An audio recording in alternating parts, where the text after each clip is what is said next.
এর 4টি কণা থাকবে। এই 4টি কণার মধ্যে একটিতে আমি থাকব, একটিতে থাকবে আলী, আর দুদিকে থাকবে আমার 2 নাতি হাসান আর হুসাইন। কাজেই যারা আমার আলী মুর্তদা মাওলা আলীকে যারা ভালোবাসবে না, হাসনাইন করিমাইনকে যারা ভালোবাসবে না, ইমামে আলী মাকাম ইমাম হুসাইন রাদিয়াল্লাহু তাআলা আনহু, ইমাম হাসান রাদিয়াল্লাহু তাআলা আনহুকে ভালোবাসবে না, কিয়ামতের ময়দানে তারা এই কাউসারের পাশে আসতে পারবে না। অতএব সম্মানিত সুধী, যে ঘরে ওহী নাজিল হতো, যে ঘরে নূরের আলোয় আলোকিত হতো, যেটি বাইতুল ওয়াহি, যেটি বাইতুল নূর, আর সেই বাইতুল নূরে জন্মগ্রহণ করেছেন হযরত ইমাম হুসাইন রাদিয়াল্লাহু তাআলা। নবীজি বারবার তিনি যাচ্ছিলেন নাতিকে কোলে নেবার জন্য, কিন্তু এই নাতিকে কোলে নিতে গিয়ে বিলম্ব হচ্ছে, নবী অস্থির হয়ে আছেন। হযরত উম্মে সালামা রাদিয়াল্লাহু তাআলা নবীজিকে সান্ত্বনা দিচ্ছেন, একটু থামেন, নাতি আসতেছে, একটু থামেন। খাতুনে জান্নাত সাইয়্যিদা হযরত ফাতেমা রাদিয়াল্লাহু তাআলা অসুস্থ, নবীর কোলে সাদা তুলার মধ্যে জড়িয়ে ইমাম হুসাইন রাদিয়াল্লাহু তাআলাকে দেয়া হলো। নবী কোলে নিলেন। রহমতের কোলে যার অবস্থান, ওহীর ঘরে যার জন্ম, নূরের ঘরে যার আগমন, সেই ইমামে আলী মাকাম হযরত ইমাম হুসাইন রাদিয়াল্লাহু তাআলা আনহুকে এই পৃথিবীর মানুষ, কোন মুসলমান যার মধ্যে সামান্যতম নবীর মহব্বত এবং ঈমান আছে, সে কি কখনো তার গলায় ছুরি দিতে পারে? কখনোই পারে না। যে ইমাম হুসাইন রাদিয়াল্লাহু তাআলা আনহুর ভালোবাসা, ইমাম হাসান রাদিয়াল্লাহু তাআলার ভালোবাসা, এটাই হলো আমাদের ঈমান।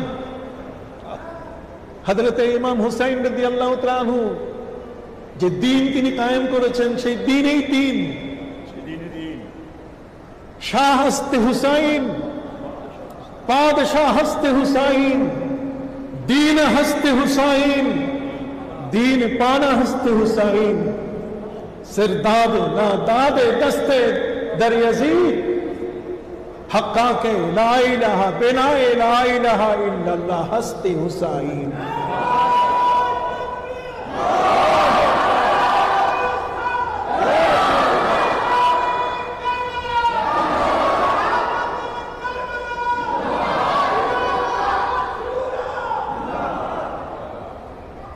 ইমাম হুসাইন রাদিয়াল্লাহু তাআলা আনহু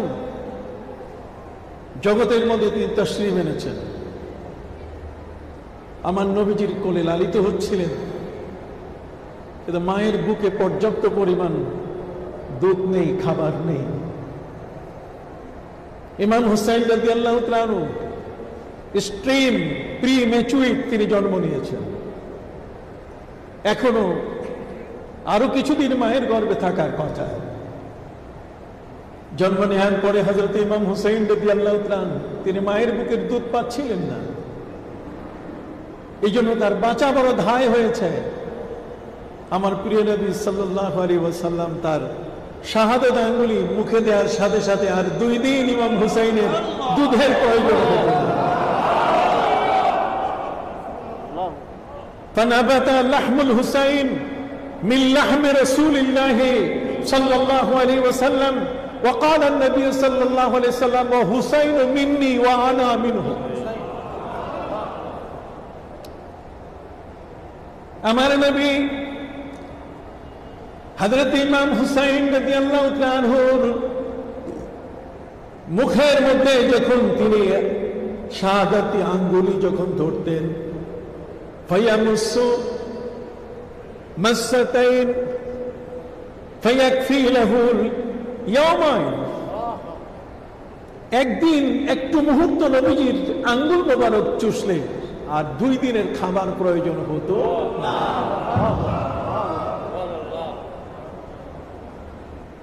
হযরত ইমাম হুসাইন রাদিয়াল্লাহু তাআলা বেড়ে উঠছেন। আমার নবী সাল্লাল্লাহু আলাইহি সাল্লাম মুখের মধ্যে তার খাবার চাবিয়ে فتمزمز الطعام في فمي ثم وضع في فمي كالطيور لصغارها। পাখি যেমন ছোট্ট ছানাগুলোকে খানা খাওয়ায়, পাখি খানা খাওয়ালে যেমন ওই পাখি ছানা পাখিগুলোর সামনে আধার ধরলে যেমন হা করে উঠে, হযরত ইমাম হুসাইন রাদিয়াল্লাহু তাআলার সামনে নবীজি খাবার মুখ দিয়ে ধরলে হা করে উঠে। ফাকাবুরা হুসাইন, হযরত ইমাম হুসাইন রাদিয়াল্লাহু তাআলা ঠিক এইভাবে তিনি বড় হচ্ছিলেন। যার দেহের মধ্যে আমার নবীর লাহাম মোবারক, যার দেহের মধ্যে আমার নবীজির শাহাদাত আঙ্গুলির চোষণীতে এখানে বের হয়ে যাওয়া সেই রহমত গোটা দেহের মধ্যে ছড়িয়ে আছে। যে ইমাম হুসাইন রাদিয়াল্লাহু তাআলা বড় হলেন বাইতুল ওয়াহিদে 7টি বছর। এরপরে হযরত আবু বকর সিদ্দিক রাদিয়াল্লাহু তাআলা খেলাফত কাল তিনি দেখলেন 2 বছর 3 মাস। হযরত ওমর ফারুক রাদিয়াল্লাহু তাআলা খেলাফত কাল দেখলেন 10 বছর 6 মাস 3 দিন। হযরত উসমান রাদিয়াল্লাহু তাআলা খেলাফত কাল দেখলেন 11 বছর 11 মাস 17 দিন। যে ইমাম হুসাইন রাদিয়াল্লাহু তাআলা ঠিক এমনি করে হযরত আলী রাদিয়াল্লাহু তাআলা খেলাফত কালের এই সময় খোলাফায়ে রাশিদার এই সময়গুলোকে তিনি সচক্ষে দেখলেন। আর সেই ইমাম হুসাইন রাদিয়াল্লাহু তাআলা কখনো বাতিলের কাছে, কোন মদখোরের কাছে, কোন ব্যভিচারীর কাছে ইসলামের এই বিশাল মুসলিম জাহানের খেলাফতের দায়িত্ব যাবে সেটা কোনোদিন তিনি মেনে নিতে পারেন না। যে কারণে হযরত ইমাম হুসাইন রাদিয়াল্লাহু তাআলা তিনি ওই কুফাবাসীদেরকে তিনি বলেছিলেন, আমি তোমাদের এখানে থাকার জন্য আসি নাই, আমি বাতিলের বিরুদ্ধে তোমাদেরকে মাথা উঁচু করার জন্য এসেছি। তোমরা আমাকে এনেছো, আমি আসি নাই। ऐ कूफा वालों मुझे मुसाफिर न समझो, मैं आया नहीं हो बुलाया गया हूं। ऐ कूफा वालों मुझे मुसाफिर न समझो, मैं आया नहीं हो बुलाया गया हूं। कि मेहमान बना के सताया गया हूं, कि मेहमान बना के सताया गया हूं। मैं रोया नहीं हो रुलाया गया हूं। নই যে আমি মুসাফির আহলে কুফা জেনেছ, নই যে আমি মুসাফির আহলে কুফা জেনেছ, নিজে আমি আসি নাই তোমরা আমাকে আনাইছো। আমি নিজে আসি নাই, তোমরা আমাকে আনাইছো। মেহমান করে তোমরা আমায় লাচার করেছো, আমি নিজে কাঁদি নাই, তোমরা আমায় কাঁদাইছো। এই আহলে কুফা, আহলে কুফার কাছে হযরত ইমাম হুসাইন রাদিয়াল্লাহু তাআলা আনহুর বড় কোনো দাবি ছিল না। তারা বলেছিল, আপনারা আসেন, বাতিলের বিরুদ্ধে আমরা সোচ্চার হব, বাতিলের বিরুদ্ধে, ইয়াজিদের বিরুদ্ধে, পাপিষ্টের বিরুদ্ধে আমরা পৃথিবীতে একটা বড় ধরনের আন্দোলন করব। ইমাম হুসাইন রাদিয়াল্লাহু তাআলা আনহু তিনি পদলেহী ছিলেন না, তিনি পদের জন্য পাগল ছিলেন না। সেই ইমাম হুসাইন রাদিয়াল্লাহু তাআলা আনহুকে কারবালার প্রান্তরে দক্ষিণ এশিয়ার এই কুফা, কে কুফাকে চিনত? কুফাবাসী হচ্ছে গাদ্দার, যাদের সম্মান বাড়িয়ে দিয়েছেন হযরতে আলী কাররামাল্লাহু ওয়াজহা। মদিনা মুনাওয়ারা থেকে দারুল খেলাফত, দারুল হুকুমত যিনি স্থানান্তর করে মুসলিম জাহানের রাজধানী কুফায় এনে দিয়েছিলেন, কিন্তু কুফাবাসীরা তার সাথে ভালো ব্যবহার করে। এই গাদ্দার জাতি, তিনি তাদেরকে জানতেন। তারপরও তিনি এসেছিলেন একটি মাত্র কারণে, সেটা হলো যে একজন পাপিষ্ট, একজন মদখোরকে যেন কোনো ক্রমে রাষ্ট্রের দায়িত্ব দেওয়া না হয়। সম্মানিত সুধী, কে এই ইমাম হুসাইন আর কে ইয়াজিদ? এই দুটোর পার্থক্য আজকে আমাদের জানতে হবে। একদল লামাযাবি, একজন বিভ্রান্ত আহলে হাদিস, একদল এই ধরনের দুরাচার, তারা ইয়াজিদকে রাদিয়াল্লাহু তাআলা আনহু বলতে, তাকে এখন মসজিদের মিম্বারে বসে তার রাজতন্ত্রকে তারা হালাল করছে। হযরত ইমাম হুসাইন রাদিয়াল্লাহু তাআলা আনহুকে তারা তুচ্ছ তাচ্ছিল্য করছে। এরা আমাদের পোশাকে, আমাদের বিশ্ববিদ্যালয়গুলোতে তারা ওখানে জায়গা দখল করে আছে। ওরা আমাদের মসজিদগুলোতে এসে ঢুকে পড়েছে। দেদারছে আমাদের মসজিদে তারা বক্তব্য দিচ্ছে। ইমাম হুসাইন রাদিয়াল্লাহু তাআলার সম্মান নিয়ে কথা নাই। তারা বলছে যে ইয়াজিদ কত বড় তাবি, বিখ্যাত সাহাবীর ছেলে। ইয়াজিদ হলো পৃথিবীর মধ্যে একজন সবচেয়ে বড় দামি মুসলমান। ইয়াজিদ জানতই না যে কারবালায় কি ঘটেছে। ইয়াজিদের কোনো খবরই ছিল না। ইয়াজিদের পক্ষে দালালি করছে এই বাংলার মাটিতে এসে এই সমস্ত দালালরা। আজকে আমাদেরকে এই শাহাদাতে কারবালা মাহফিলকে বাঁচিয়ে রাখতে হবে। এটি শুধু জমিয়তুল ফালায় নয়, বরং আমার বাইতুল মুকাররমে বাঁচিয়ে রাখতে হবে। এটা শুধুমাত্র 560টি মডেল মসজিদে নয়, বরং সারা বাংলার 3 থেকে 3.5 লক্ষ মসজিদে, সকল জায়গায় যেখানে মাহফিল, সেমিনার, সিম্পোজিয়াম হচ্ছে, সবখানে এই শাহাদাতে ইমাম হুসাইন শহাদায়ে কারবালা মাহফিলকে বাঁচিয়ে রাখতে হবে।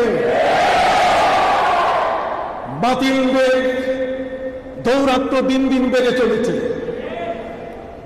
কাজে আমি ধন্যবাদ জানাবো এখানে পিডি মহোদয়কে, ডাইরেক্টর যারা আছেন, ইসলামী ফাউন্ডেশনের দায়িত্বে যারা আছেন।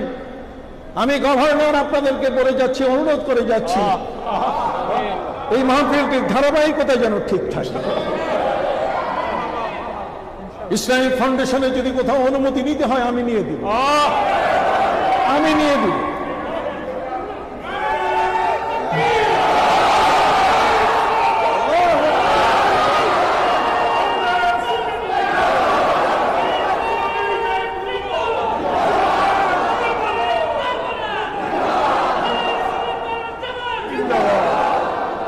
সম্মানিত সুধী,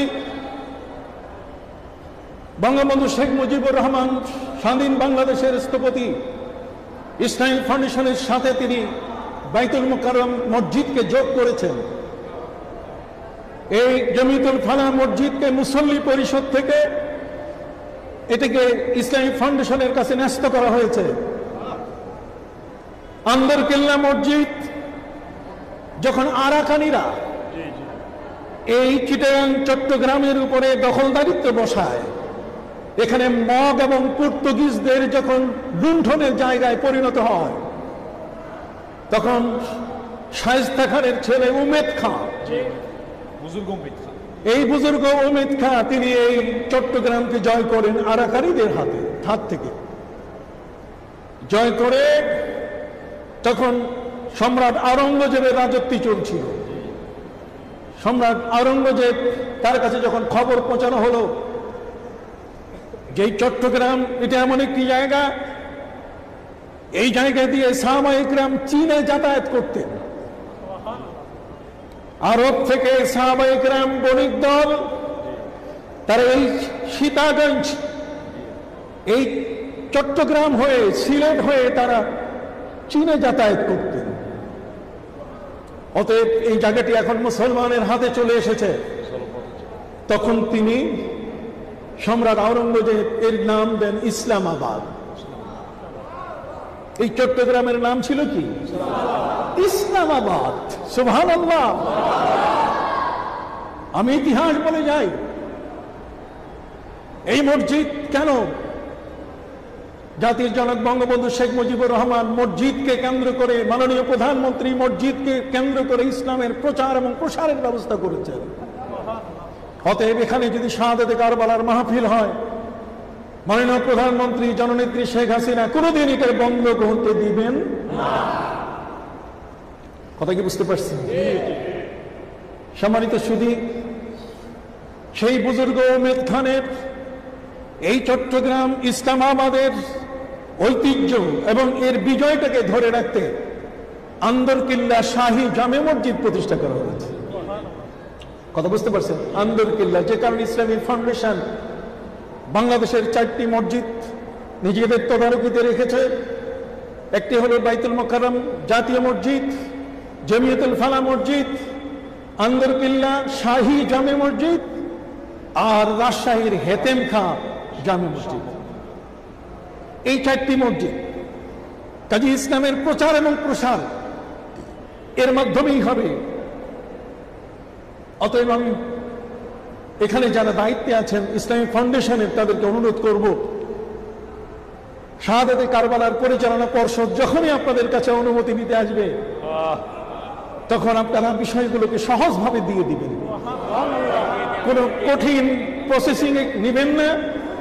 এবং আজকের আমি জনাব ইদ্রিস সাহেবের বক্তব্যে আমি বুঝতে পারলাম যে তিনি এটা ওই ঢাকা পর্যন্ত পৌঁছতে দেন নাই, যে সুন্দর তিনি আয়োজন সুন্দর যেভাবে হয় সেভাবে তিনি বলছেন আপনারা করে নেন, এটাই কৌশল। যা হোক, আমি আপনাদের খেদমতে আরজ করতেছিলাম আজকের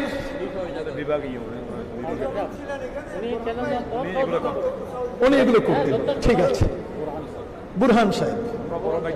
তো বুরহান সাহেব হলে তো আপনি বঙ্গবন্ধুর সেই পূর্বপুরুষের আপনি একজন নামের মানুষ। বঙ্গবন্ধুর ঊর্ধ্বতন পুরুষ ইরাক থেকে এসেছেন, যার নাম হলো শেখ আফজাল, যার ছেলে হলো শেখ জহির উদ্দিন, যার পুত্র হলো জান মাহমুদ, তার পুত্র হলো শেখ বুরহান উদ্দিন, তার পুত্র হলেন শেখ একরাম, তার পুত্র হলেন শেখ আব্দুল হামিদ, তার পুত্র হলেন শেখ লুৎফুর রহমান, তার পুত্র হলেন শেখ মুজিবুর রহমান।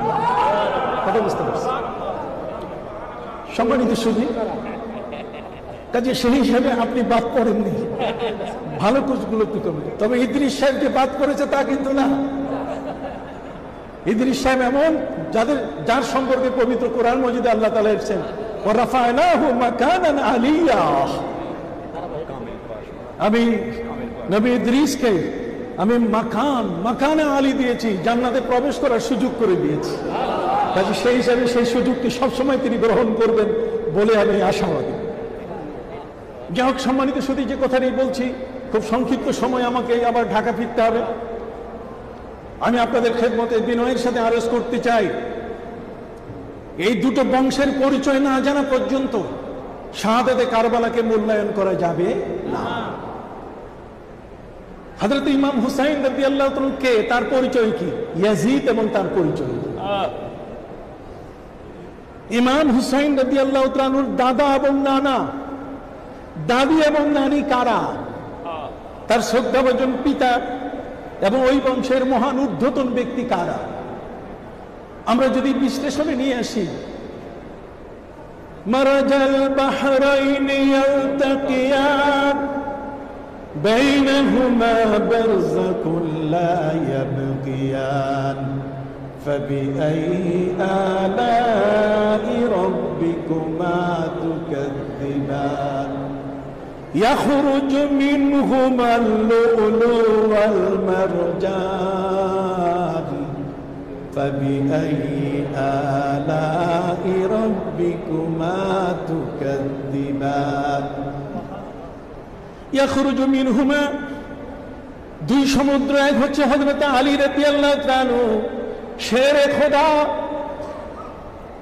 ওই কাবা ঘরের চত্বর, কাবা ঘরের চত্বর মাতাফ তওয়াফের জায়গা। হযরত আলী রাদিয়াল্লাহু তাআলার শ্রদ্ধাভাজন মা ফাতেমা বিনতে আসাদ, তিনি ঝাড়ু দিতেন, পরিষ্কার করতেন। হযরত আলী মায়ের গর্ভে কাবা ঘরের তওয়াফের জায়গা তিনি ঝাড়ু দিচ্ছিলেন। ওই মুহূর্তে কাবা ঘরের দরজা আগে গ্রাউন্ড ফ্লোরে ছিল, মাটির সমান। দরজা আকস্মিকভাবে যখন খুলে দেয়া হয়, তওয়াফকারীরা যখন কাবা ঘরের ভিতরে প্রবেশ করেন, ঠিক ওই মুহূর্তে হযরতে ফাতেমা বিনতে আসাদ আলী রাদিয়াল্লাহু তাআলার মা ওই কাবার ভিতরে প্রবেশ করেছেন ঝাড়ু নিয়ে ভিতর পরিষ্কার করার জন্য। মা ফাতেমা বিনতে আসাদ কাবা ঘর ঝাড়ু দিতে দিতে হঠাৎ করে কাবা ঘরের ভেতরে তার প্রসব বেদনা শুরু হয়ে যায়। আর ওই কাবা ঘরের ভেতরে হযরত আলী জন্মগ্রহণ করেন। শেরে খোদা হযরত আলীর জন্মস্থান কোথায়? কাবায়। সুবহানাল্লাহ বলেন। হ্যাঁ, জওফুল কাবা, কাবার ভিতরে তিনি জন্ম নিয়েছেন। কয়জন ভাগ্যবান নারী, পুরুষ, ভাগ্যবতী নারী আর পুরুষ পৃথিবীর মধ্যে আছে যে কাবা ঘরে জন্ম নিয়েছে? সম্মানিত সুধী, হযরত আলী রাদিয়াল্লাহু তাআলা আলী মুর্তাদা তার নাম। আকাশের গায়ে লেখা আছে আসাদুল্লাহিল গালিব, আল্লাহর বিজয়ী সিংহ। যে আলী রাদিয়াল্লাহু তাআলা শেরে খোদা, যার সম্পর্কে আমার নবী বলেন যে আমার আলীর সাথে দুশমনি করে সে আমার সাথে দুশমনি করবে। যে আলীকে নবী নিজের বাম পার্শ্ব পিছনে দাঁড় করিয়ে দিলেন, উম্মে সালামাকে বলে দিলেন, উম্মে সালামা, নবী স্ত্রী উম্মে সালামা আমাদের আম্মা জান, তিনি বলেন, উম্মে সালামা রে, তুমি আমার ফাতেমাকে ডাক দাও, দুই নাতি হাসান আর হুসাইনকে ডাক দাও। নবীজির ছোট্ট শিশু হাসান হুসাইন দুজনের একজনকে ডান উরুর উপরে, আরেকজনকে ডান উরুর উপরে হযরতে ফাতেমাকে ডান পাশে দাঁড় করিয়ে তিনি মাথার উপরে চাদর দিয়ে আল্লাহর কাছে বললেন, আল্লাহুম্মা হাউলাই ইত্রাতি, আল্লাহুম্মা হাউলাই আহলে বাইতি। আল্লাহ, এরা আমার পাক পাঞ্জেতন, এরা আমার পরিবারের সদস্য। অতএব মাসালে আহলে বাইতি কামাসালে সাফিনাতে নূহ, আমার আহলে বাইত আমার পাক পাঞ্জেতন, আমার হাসান হুসাইন আলী ফাতেমা আমি, এই পাক পাঞ্জেতন হলো হযরত নূহ নবীর নৌকার মতো। মাসালে আহলে বাইতি কামাসালে সাফিনাতে নূহ মান রাকিবাহা নাজা। যদি এতে কেউ সওয়ার হয়, এতে যদি উঠে, কেউ যদি এদেরকে মহব্বত করে, এদের সাথে ভালোবাসা যদি রাখে, তাহলে নাজাত, তারা বেঁচে যাবে, তাদের নাজাত হয়ে যাবে।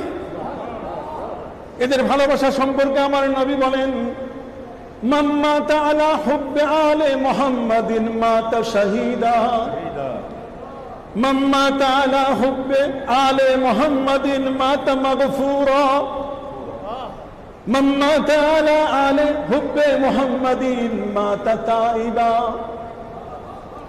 আমার নবীজি বলেন, এই আলে মুহাম্মদ,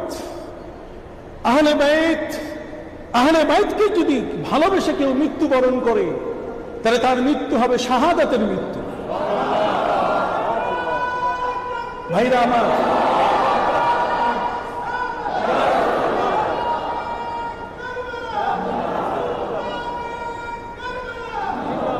সম্মানিত সুধী, আমার নবীজি সাল্লাল্লাহু আলাইহি ওয়াসাল্লাম বলেন, মান মাতা আলা আলে হুব্বে মুহাম্মাদিন মাতা তাইবা। যদি কেউ এই পাক পঞ্জীয়নের ভালোবাসা নিয়ে যদি পৃথিবী থেকে বিদায় নেয়, মারা যায়, তাহলে সে তওবাকারীর হিসাবে পৃথিবী থেকে বিদায় নিল, এই সার্টিফিকেটটাকে দেওয়া হবে। এই জন্য আমার নবী সাল্লাল্লাহু আলাইহি ওয়াসাল্লাম তিনি আল্লাহর কাছে বলতেন যে আল্লাহ, আমার হাসান হুসাইন, আল্লাহুম্মা ইন্নী উহিব্বুহুমা, আমি দুইজনকেই ভালোবাসি, ফাআহিব্বাহুমা, তুমিও ভালোবাসো, আমিও ভালোবাসি, তুমিও ভালোবাসো। ওমান আহাব্বাহুমা ফাআহিব্বাহুমা, যারা এই দুজনকে ভালোবাসবে তুমি তাকে ভালোবাসো। আমার নবীজি বলেন, ইন্নী তারিকুন ফিকুম আস-সাকালাইন, আমি দুটো ভারী জিনিস তোমাদের কাছে রেখে গেলাম, কিতাব আল্লাহি ওয়া ইতরাতি, আল্লাহর কিতাব এবং আমার এই বংশধর, আমার পরিবারের সদস্য। নবী করিম সাল্লাল্লাহু আলাইহি ওয়াসাল্লাম যখন মাথার উপরে চাদর, আহলে কাসা চাদর দিয়ে যখন তিনি আল্লাহর কাছে বলছিলেন, হযরত উম্মে সালামা তিনি এসে মাথা ঢুকাই দিয়েছেন। হযরত উম্মে সালামা নবী স্ত্রী, তিনি বলছেন আমি আর থাকতে পারি নাই, ওই মুহূর্তে আমি নিজেই মাথা ঢুকাই দিলাম। আমার নবীজি আমাকে বের করে দিয়ে বললেন, তুমি বের হও, তুমি আমার স্ত্রী হয়ে থাকো, তোমার মর্যাদা অনেক বড়। ওয়া আজওয়াজুহু উম্মাহাতুহুম, নবীর স্ত্রীগণের মর্যাদা হলো তারা উম্মতের মা, তুমি মা হইয়া থাকো। কিন্তু পাক পাঞ্জেতন এটা এর স্পেশালিটি আছে, আমি হাসান হুসাইন, আমার আলী ফাতেমা আর আমি, এটা 5 জনের মধ্যে সীমাবদ্ধ। সম্মানিত সুধী ভাইরা আমার, এর উপরে সহিহ হাসান মিলে প্রায় 40টি হাদিস এসেছে। কতটি? 40টি হাদিস এসেছে। এই 40টি হাদিসে ইমাম হাসান এবং হুসাইন তাদের ফজিলত, হযরত আলী মুর্তজার ফজিলত, হযরত ফাতেমার ফজিলত, ওয়া ফাতেমাতু বিদঈ, হাসান এবং হুসাইন সম্পর্কে নবীজি বলছেন, ওয়াল হাসান ওয়া হুসাইন সাইয়্যিদাই শাবাবে আহলিল জান্নাহ, এরা জান্নাতি যুবকদের সর্দার। তাহলে যাদেরকে নবী জান্নাতি যুবকদের সর্দার বললেন, যাদেরকে ভালোবাসার জন্য আল্লাহর কাছে আবেদন করলেন, যাদের ভালোবাসা এর উপরে ভিত্তি করে আমাদেরকে নবী ছেড়ে দিলেন যে কঠিন দুটো জিনিস দিয়ে গেলাম, তোমরা ধরে রাখবে, এদেরকে ভালোবাসলে তোমরাও জান্নাতে যে চলে যাবে, আল্লাহর ভালোবাসা পাবে। জিজ্ঞাসা করি ওই আহলে হাদিস, ওই সালাফিদের কাছে, তোমরা কি ইয়াজিদের সম্পর্কে একটা হাদিস দেখাতে পারবে? জোরে বলেন, একটা হাদিস দেখাতে পারবে? ইয়াজিদের সম্পর্কে বলেন নবী করিম সাল্লাল্লাহু আলাইহি ওয়াসাল্লাম বলছেন কি উমাইয়া বংশের মধ্যে একটা দুষ্ট মানুষ জন্ম নিবে, যার নাম হবে ইয়াজিদ। নবী করিম সাল্লাল্লাহু আলাইহি ওয়াসাল্লাম বলছেন উমাইয়া বংশ ইসলামের সবচেয়ে বড় ক্ষতি করবে, এবং সেই বংশের মধ্যে একজন ব্যক্তি জন্ম নিবে, তার নাম কি? সম্মানিত সুধী ভাইরা আমার, ইয়াজিদকে রাদিয়াল্লাহু তাআলা আনহু এত বলার শখ কেন? তোমরা কোরআনের আয়াতকে কলঙ্কিত করেছো। রাদিয়াল্লাহু তাআলা, রাদিয়াল্লাহু আনহুম ওয়া রাদু আন, এটা সাহাবায়ে কেরামের শানে আল্লাহ বলেছেন, এটা তাবিঈনদের শানে নয়, অন্য কোনো ব্যক্তির শানে নয়। এটা কাদের? সাহাবায়ে কেরাম। ইয়াজিদ কি সাহাবী? আর হযরত ইমাম হুসাইন রাদিয়াল্লাহু তাআলা কি সাহাবী? আহলে বাইত, আহলে বাইত, আহলে বাইত সাহাবী। আগেই বলেছি বাইতুল নূর, বাইতুল ওয়াহিদে জন্ম নিয়েছেন আমার নবীজির। তিনি বলেছেন কুল্লু বুলদে আদমা ইউনসাবু ইলা আবিহি ইল্লা উলদু ফাতিমা। নবীজি সাল্লাল্লাহু আলাইহি ওয়াসাল্লাম বলেছেন পৃথিবীর যত মানুষ, সমস্ত মানুষের পরিচয় হবে তার বাবাকে দিয়ে, আর ফাতেমার 2 সন্তানের পরিচয় হবে আমি রসুলকে দিয়ে। ফাতেমার 2 সন্তানের পরিচয় আমার রসুলকে দিয়ে হবে। বলুন দলিল? দলিল পবিত্র কোরআন মজিদের আয়াতে মুবাহালার মধ্যে রয়েছে। আয়াতে মুবাহালা। খ্রিস্টানরা যখন আমার নবীকে, ইহুদিরা যখন আমার নবীর সাথে চ্যালেঞ্জ করে বসলো, আপনি যে সত্য নবী মানি না, নবীজি বলেন, রে খ্রিস্টানরা আসো, আমি যদি সত্য নবী না হই, চলো মাঠে যাই, তোমরা তোমাদের ছেলে, তোমরা তোমাদের সন্তান, তোমরা তোমাদের স্ত্রী, তোমরা নিজেরা উপস্থিত হও।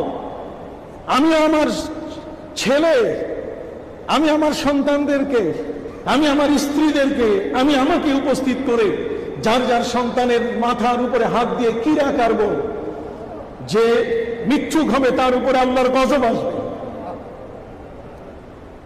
পবিত্র কোরআন মজিদে আল্লাহ পাক রব্বুল আলামিন পরিষ্কার করে বলে দিয়েছেন, হে নবী, যদি এই সমস্ত ব্যক্তি আপনার কাছে আসে, ফামান হাজ্জাকা ফীহি মিন বাদি যালিক, এরপরে যদি আসে, তাহলে আপনি তাদেরকে বলেন, নাদু আবনাআনা ওয়া আবনাআকুম ওয়া নিসাআনা ওয়া নিসাআকুম ওয়া আনফুসানা ওয়া আনফুসাকুম সুম্মা নাবতাহিল ফানাজআল লা'নাতাল্লাহি আলাল কাযিবিন। আমার নবীজি মদিনা মুনাওয়ারায় যখন চ্যালেঞ্জ করলেন, নাসারা খ্রিস্টানদের সাথে তিনি চ্যালেঞ্জ করে বসলেন, ডাকো তোমাদের সন্তানদেরকে, আমি আমার সন্তানদের ডাকবো। আবে না, এবনুন, এবনুনের বহু বচন আবে না, বেন্তুনের বহু বচন হচ্ছে বানাত। বেন্তুন মানে কন্যা, তার বহু বচন কি? বানাত। এখানে কোরআনের মধ্যে বানাত নাই, আছে কি? এবনুন। এবনুনের বহু বচন কি? আবে না। নাদু আবে না ওয়া আবনাআকুম, তোমরা তোমাদের ছেলেদেরকে ডাকো, আমি আমাদের ছেলেদেরকে ডাকি। নবীর কাছে ছেলে বলতে গেলে এই দুজনেই ছিলেন, হাসান এবং হুসাইন। সুবহানাল্লাহ বলেন। সম্মানিত সুধী ভাইরা আমার, আল্লাহ পাক রব্বুল আলামিন আমার প্রিয় নবী সাল্লাল্লাহু আলাইহি ওয়াসাল্লামকে মানবাউল ঈমান বানিয়েছেন, ঈমানের মূল কেন্দ্রবিন্দু বানিয়ে দিয়েছেন। একজন আরবি নবীর কাছে আসছে, হযরত আব্দুল্লাহ ইবনে আব্বাস রাদিয়াল্লাহু আনহুমা তিনি বর্ণনা করেন, রাইসুল মুফাসসিরিন হযরত আব্দুল্লাহ ইবনে আব্বাস রাদিয়াল্লাহু আনহুমা তিনি বর্ণনা করেন, যা আরবিয়ুন ইলান নবী সাল্লাল্লাহু আলাইহি ওয়াসাল্লাম, নবীর কাছে একজন গ্রামীণ আরবি নবীর কাছে এসে বলছে, হে নবী, আমাকে কালেমা পড়ান। নবীজি তাকে কালেমা পড়ালেন। আরবিয়ান আরবি মানুষটা বলছে, তাহলে কিছু বিনিময় দেই, কিছু নেন? নবীজি বলছেন, না, এর বিনিময় কিছু নয়।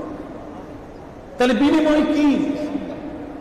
তখন আয়াত নাযিল হলো, কুল লা আসআলুকুম আলাইহি আজরান ইল্লাল মুওয়াদ্দাতা ফিল কুরবা।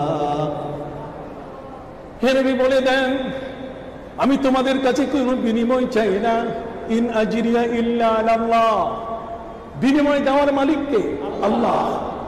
তোমাদের কাছে আমি দিন প্রচার করার জন্য এসেছি, তোমাদের কাছে ধর্ম প্রচারক হিসাবে এসেছি, সত্যের সন্ধানদাতা হিসাবে এসেছি। শুনে নাও, তোমাদের কাছে আমি কোনো বিনিময় চাই না, পারিতোষিক চাই না। ইল্লাল মুওয়াদ্দাতা ফিল কুরবা, একটা জিনিস শুধু তোমাদের কাছে চাইবো, আর সেটি হলো আমার আহলে বাইত, আমার পরিবার বর্গ, আমার পাক পঞ্জতনকে তোমরা ভালোবাসবে। তাহলে পাক পঞ্জতন ইল্লাল মুওয়াদ্দাতা ফিল কুরবা, সমস্ত তাফসীরের মধ্যে ফিল কুরবা। নবীজিকে জিজ্ঞাসা করা হয়েছে, ইয়া রাসূলুল্লাহ মাল কুরবা? আল্লাহ নবী সাল্লাল্লাহু আলাইহি ওয়াসাল্লাম বলছেন, ওয়া আলীউন ওয়া হাসান ওয়া হুসাইন ওয়া ফি রিওয়ায়াতিন উখরা ওয়া হাসান ওয়া হুসাইন। তাহলে হাসান এবং হুসাইন হচ্ছে নবী করিম সাল্লাল্লাহু আলাইহি ওয়াসাল্লামের সবচেয়ে বড়, তিনি ঘরের আহলে কুরবা। তা আহলে কুরবা, আহলে বাইত নবীজি যাকে ঘোষণা করেছেন, আর আহলে বাইত সম্পর্কে আল্লাহ তাআলা সূরা আহজাবের মধ্যে পরিষ্কার করে বলে দিয়েছেন, যেটা আজকের আমাদের ইশার নামাজের তেলাওয়াতের মধ্যে তেলাওয়াত করা হয়েছে। কি চমৎকার! ইন্নামা ইউরিদুল্লাহু লিইয়ুযহিবা আনকুমুর রিজসা আহলাল বাইত ওয়া ইউতাহহিরাকুম তাতহীরা। ইন্নামা কালেমায়ে হাসার, ইন্নামার দ্বারা আমার আল্লাহ বলে দেন আর কোনো কিছু নাই, বিকল্প কিছু নাই, একমাত্র এটাই কথা। ইন্নামা মানে এককভাবে চূড়ান্ত কথা, চূড়ান্ত ঘোষণা। ইউরিদুল্লাহু আন ইউযহিবা আনকুমুর রিজসা আহলাল বাইত, আহলে বাইত তোমাদের থেকে যা কিছু আছে অশালীন সব কিছু আল্লাহ পাক রব্বুল আলামিন দূর করে দিতে চান এবং তোমাদেরকে মহাপবিত্র করতে চান। তাহলে যাদের জীবন পবিত্র করার ব্যাপারে আল্লাহ নিজেই ভূমিকা পালন করছেন, যাদেরকে মহব্বত করার জন্য আমার নবী নিজেই মহব্বত করেন, আল্লাহকে মহব্বত করার জন্য আবেদন করলেন, উম্মতকে মহব্বত করার দায়িত্ব দিলেন, সেই ইমাম হুসাইন রাদিয়াল্লাহু তাআলার মর্যাদা, তার শান আর ইয়াজিদের শান কি এক হতে পারে? আমি সংক্ষিপ্ত ভাবে আসতেছি, যেহেতু সময়ের ব্যাপার আছে। তারপর আমি আপনাদেরকে বলতে চাই, সম্মানিত শরীফ ভাইরা আমার, হযরতে ইমাম হুসাইন রাদিয়াল্লাহু তাআলার নানা আমার নবীজি, নানি হযরতে খাদিজাতুল কুবরা, আমার নবীজি বলছেন আফজালু নিসাইল জান্নাহ আরবাতুন, জগতের মধ্যে 4 জন নারী হচ্ছে জান্নাতি। জান্নাতের সর্বোচ্চ সম্মানী নারী কয়জন? 4 জন। তার মধ্যে নবীজি বলছেন ওয়া আউয়ালুহা খাদিজা ওয়া ফাতিমা ওয়া মারইয়াম বিনত ইমরান ওয়া আসিয়া। সম্মানিত সুধী ভাইরা আমার নবীজি হযরত খাদিজাকে বললেন, খাদিজা হচ্ছে জান্নাতি নারীদের মধ্যে সর্বসম্মানী নারী। হযরত ইমাম হুসাইন রাদিয়াল্লাহু তাআলা নারী হচ্ছে সম্মানীয় নারী, জান্নাতি নারী। মা হচ্ছে সাইয়্যিদাতু নিসাই আহলিল জান্নাহ, জান্নাতি নারীদের সর্দারনী। এর সাথে একটু মিলাই দিই ইয়াজিদকে, তাহলে ইয়াজিদকে বুঝলে আপনি মান নির্ণয় করতে পারবেন। তাহলে ওরা যারা আজকে মিম্বরে কথা বলছে, ইয়াজিদকে রাহমাতুল্লাহ আলাইহি বলছে, ওদেরকে ঘাড় ধরে নামাই দিতে হবে, ওদের ওই মিম্বরে বক্তব্য দিতে দেওয়া যাবে না, ওই মিম্বরে তাদেরকে আমরা বক্তব্য দিতে দিব না। আহলে বাইতের সম্মান নষ্ট করলে সে বেঈমান হয়ে যায়।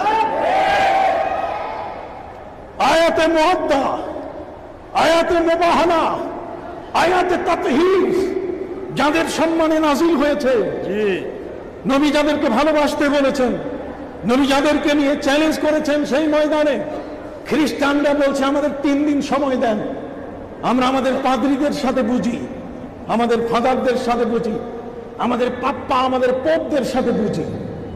নবীজি বলছেন এত সময় কেন? তোমরা আমাকে এখন অস্বীকার করেছো, এখনই চলো, আমি এখন ready, right now I am ready, আমি প্রস্তুত আছি। ওরা বলছে আমাদেরকে 3 দিন সময় দেয়। খ্রিস্টানরা ওদের পাদ্রী পোপের কাছে গিয়ে বলে, ফাদার মুহাম্মদ সাল্লাল্লাহু আলাইহি ওয়াসাল্লাম তো চ্যালেঞ্জ করে বসেছেন ময়দানে, আমাদের সন্তান স্ত্রী সবাইকে নিয়ে যেতে, উনি আসবেন, মাথায় হাত দিয়ে কিরা কসম হবে, যে মিথ্যুক হবে তার উপর আল্লাহ লানত পড়বে, আমরা যাবো কিনা? ফাদাররা বলছে যাইও না, খবরদার যাইও না, যদি যাও তাহলে হযরত দাউদ আলাইহিস সালামের সম্প্রদায় যেমন বানর হয়ে গেছে, ঠিক এমনি করে তোমরাও নির্বংশ হয়ে যাবে, তোমাদের কোন স্ত্রীর গর্ভে আর কোন সন্তান আসবে না। সুবহানাল্লাহ, সুবহানাল্লাহ।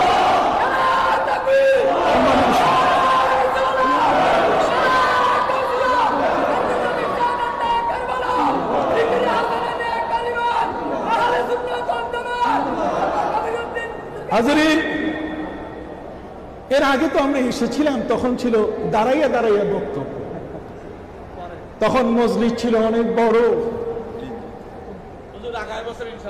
ইনশাআল্লাহ, এবং সেখানে এই যে ছবি সাহেব এই কিছু হাতিয়া আগাম পকেটের মধ্যে ঢুকাই দিত। হায় হায় হায়, সখী কত বড় দানবীর, আল্লাহ ওনার দীর্ঘ হায়াত দান করুন। ভালো মানুষ এখন পৃথিবীর মধ্যে আছে। এ কারণে আজকে আমি আপনাদের কাছে কিছু পরিচয় তুলে ধরছি, যাতে মাথাটা খালি হয়ে যাবে যে ওরা কি বলে, এই পাগলগুলো কি বলে। এদের মাথা ঠিক নাই। ওরা ইয়াজিদকে পবিত্র করতে করতে আমরা পাহারাদার, উম্মতে মুহাম্মদী আমরা পাহারাদার। আমরা এই দালালদেরকে, ইয়াজিদের দালালি করে যারা, এদের সহদেরকে জান্নাতে ঢুকতে দিব না। কারণ হচ্ছে একটাই, যে ইয়াজিদকে তারা জান্নাতে ঢুকাতে গিয়ে সেখানে তারা বুখারী শরীফের হাদিস, মিথ্যা হাদিস তৈরি করেছে। তারা বলেছে মানিশ তারাকা ফি গুজওয়াতিল কুসতুনতুনিয়া মাগফুরুন লাহু, মাগফুরুন লাহু। যে ব্যক্তি কনস্টান্টিনোপলে, ইস্তাম্বুলের এই কনস্টান্টিনোপল মানে ইস্তাম্বুলের যুদ্ধে যে ব্যক্তি অংশগ্রহণ করেছে, মাগফুরুল্লাহ, সে পুরা মাপ পেয়ে গেছে, তার কোনো গুনাহ নাই। তারা বলতে চায় যে ইয়াজিদ এই কুস্তুনতুনিয়া, কনস্টান্টিনোপলের যুদ্ধে অংশগ্রহণ করেছে, অতএব সে পুরা জান্নাতি। আমরা বলেছি যে তোমাদের বাপের ক্ষমতা নাই প্রমাণ করতে যে ইয়াজিদ কুস্তুনতুনিয়া, কনস্টান্টিনোপলে গেছে। সেখানে গিয়ে সে নবী করিম সাল্লাল্লাহু আলাইহি ওয়াসাল্লামের সেই হাদিস তারা বলে, সহিহ বুখারীর মধ্যে এসেছে, আউয়ালু জাইশিন ইয়াগজুনাল বাহরা আওজাবু, আউয়ালু জাইশিন ইয়াগজুনা ফি মদিনাতি কায়সারা মাগফুরুন লাহু। হযরত উম্মে হারাম বিনতে মিলহান, সহিহ বুখারীর হাদিসের মধ্যে আসছে। আমি বলে দিচ্ছি, মনে রাখবেন, ধোঁকা দিবে তারা। ওদের অস্ত্রটা যদি জানা থাকে যে কতটুকু ধার আছে, যদি দেখেন যে না ওটা কিছু না, ওটা প্লাস্টিকের ছুরি, কথা বল না, যদি আপনি বুঝতে পারেন যে এটা একটা প্লাস্টিক, এটা কিছু না, এটা একটা ভোঁতা ছুরি, তাহলে আপনি দেখবেন আপনার মধ্যে আরো শক্তি এসে যাবে বেশি। এরা আজকে ভোঁতা ছুরিগুলো দিয়ে আমাদের উপর আঘাত করছে, অথচ আমরা চুপ করে বসে আছি, আমরা কিছু বলি না। কাজী শ্রদ্ধার সাথে আজকে স্মরণ করছি আমার সেই মহান ব্যক্তি আল্লামা হযরত মাওলানা জালালউদ্দিন আল কাদেরী রাহমাতুল্লাহ আলাইহি। মদিনা মুনাওয়ারায় একসাথে হজের সফরে বহুবার দেখা হয়েছে। আর সেই সফরে তিনি বলছেন যে শাহাদাতে কারবালা আমি মাহফিল করে আপনাকে আসতে হবে। মদিনায় বসে তিনি আমার হাতে হাত রেখে তিনি ওয়াদা নিয়েছিলেন। আমি চ্যানেল আইতে তাকে নিয়ে যখন অনুষ্ঠান করি, আমি তখন তার পদ পদবী, তার মান মর্যাদাকে যখন তুলে ধরি, পরের অনুষ্ঠানে এসে তিনি বলছেন যে আপনি আমাকে কি বলছেন এত কিছু, যে আমার ঘরের থেকে বলছে যে লোকটা আপনাকে এত ভালোবাসে। ভালো না বাসলে তো এত কথা মনে রাখার কথা না। সম্মানিত সুধী, আজকের 36তম শাহাদাতে কারবালা বার্ষিকী পালিত হচ্ছে। 36 বছর। এখানে অনেক যুবকের বয়স এখনো হয় নাই, অনেক যুবকের বয়স 36 বছর হয় নাই। কাজী যুবক, তোমাদের সামনে আরো 36 বছর পার করতে হবে তোমাদেরকে।